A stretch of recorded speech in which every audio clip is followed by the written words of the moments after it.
राजा हे रोहिया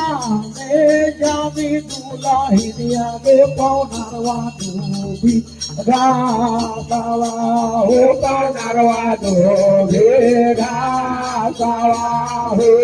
आवे रोहिया में जाम जय पौनरवा भी घासावा हो रोहिया में जाम जय पौनरवा भी अरे डोलावा तो फिर के हो जाता डोलावा का बेटे हो जाता है पर सौदी पूरा राजावा हो सौदे पूरा राजावा हो रोहिया में जाम जाई पौना रावा अदोभे आधा आधा हो रोहिया में जाम जाई पौना रावा हो आधा हो चलो उस समय में जो टिक महाराज कलक की दुल्हीन इस रैया में पौनरवा दुबी लामी घास घास जाम जाए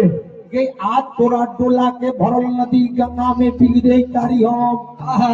अगर तोर डोला गंगा जी में डूब जाए तो डोला के नामे हम लोला लेके जाए आए दुल्हीन और क्रिया लेके राजपुरों में चल जाए लेकिन डोला लेके नहीं आए रैया में पौनरवा दुबी घास जम जाई लेकिन तोर डोला फिर के राजपुर समतीपुर में जाए लेकिन राजपुर में ना जाए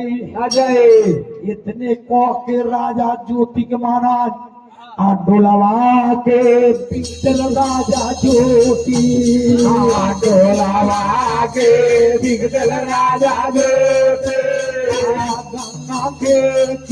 अनारावा हो गंगा के अरे गोर कर के डोला डूब गल नदी गंगा मौजे आधा बल बोले डूब गल नदी गंगा हो मौजे आधा अरे डोला तो डूब तेरे गेलवा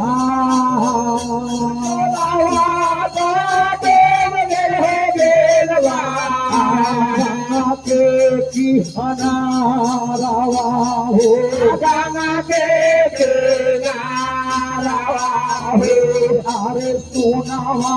के मौला दिल में सूतलवा सोनावा के मौला दिल में सूतलवा गंगा कोटी मैया हो